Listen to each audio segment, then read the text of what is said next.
What's up, guys? Ever since my video on the third generation SHO, I have been inundated by a single request to do the Contour SVT. And since I do think that is a car that automotive enthusiasts everywhere should at least know about, today, here we're going to give you a few things and some of the basics on the Ford Contour SVT.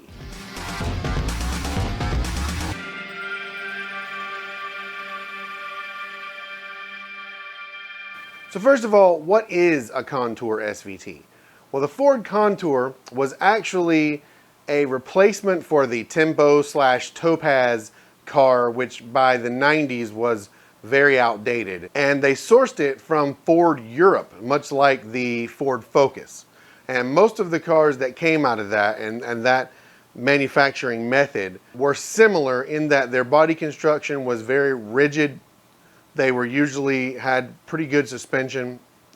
And so the Contour itself was a pretty cool car to start with. It was a nice, reasonably priced car that you could throw around a little bit and felt pretty good. But in the late 90s, SVT was making SVT versions of everything. You had an SVT Focus, you had the SVT Mustang Cobra, the SVT Lightning. So they decided to turn them loose on the Contour, and the result was the 98 through 2000 Ford Contour SVT. Now, some of the changes that the SVT received over the regular Contour, this did use the same 2.5 liter V6 that the upgraded normal Contour had, with a few SVT changes. It came factory with an extrude-homed intake, new camshafts, a larger throttle body, different pistons, a lighter flywheel, and a larger exhaust, along with several braking upgrades, suspension upgrades, and cosmetic upgrades. The result was, in my opinion, a really nice looking compact sedan that was sort of a loose cousin to the SHO, in my opinion. It was along that same kind of a feel, very European sort of a feel, and a car that could do more than you could expect it to, but was reasonably priced still. Power in the regular Contour V6 was 175 horsepower. The 98 Contour SVT made 195, but by 99, with some differences in what they did in manufacturing, they bumped the horsepower up to 200.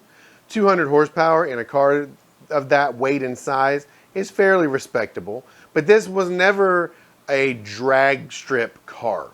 It wasn't what you would call all-out powerful or very fast. It clocked a 0 to 60 in the 7.5 second range, which is fairly respectable, and a quarter mile in 15.7 seconds, which isn't very fast. But where the SVT Contour shines over some of its performance sedan brothers was the fact that it handled really, really well. As I mentioned, it had a really rigid chassis and a really intelligent suspension design that made this car handle like a much smaller and more nimble car than you would expect it to be. So this was really not like a poor man's Mustang so much as it was like a poor man's BMW 3 Series. Now, with all these glowing accomplishments, this car did not come without its own problems. The biggest of which being they're not the easiest thing to work on. So you've got the problem of any, compact front wheel drive V6, that there's not a lot of space in the engine bay. The engine's turned sideways. I know my GTP guys know what that's like, but the cylinder heads and intake manifold on this engine were huge. And because of that, you really didn't have much space to work at all. Me personally, I would work on a 3800 all day long over a Contour SVT just because they are so much easier to work on. Another issue that a lot of the Contour SVTs had, that not only, this was not just a Contour thing, but this is a problem some Fords through that era had, was the wiring insulation on the engine wiring harness was not great, and with a little bit of age tended to come apart. I personally worked on an SVT for a customer whose wiring harness was coming apart everywhere. It was throwing multiple codes. He had shorts in at least 5 different places. And when you pulled back the loom, the wiring insulation was cracked and falling off. You had shorting wires all over the place. And this is a problem that a lot of those cars had. In addition to that, the SVT parts were very specific. So if you have an SVT and you tear up the bumper, it's not like you can just run down and pick another one up. And now, as old as these cars are and as many as have been taken off the road, finding the SVT specific parts is really hard to do. One little bonus thing though is that 2.5 is a semi sort of cousin to the 3-liter in a Taurus. And that gave you an option of taking the Duratec 3-liter, swapping that bottom end onto your Contour 2.5 and winding up with a 3-liter Contour engine. So there are some mods available for these, and I've seen some pretty heavily modded ones that were really nice.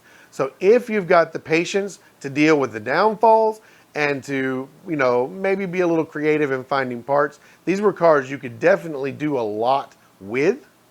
Plus, being able to get these in manual transmissions is a big plus, especially since nowadays almost nothing comes with a manual. So all in all, even though these weren't the fastest cars in the world, they are a very unique car. They are a very important moment in SVT history when Ford was really letting SVT just sort of run amok and do what they wanted to with different cars. So if you're an automotive enthusiast, it's a car you should know about. So hopefully you guys learned something from this. I'm sure there's a lot of Contour guys out there who know more about this than I do. And if you do, drop any other relative information down into the comments. I'm sure people would like to know.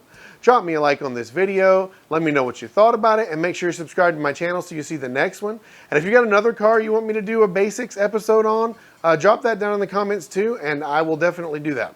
So I'm out of here for this one. Thank you so much for watching, and peace.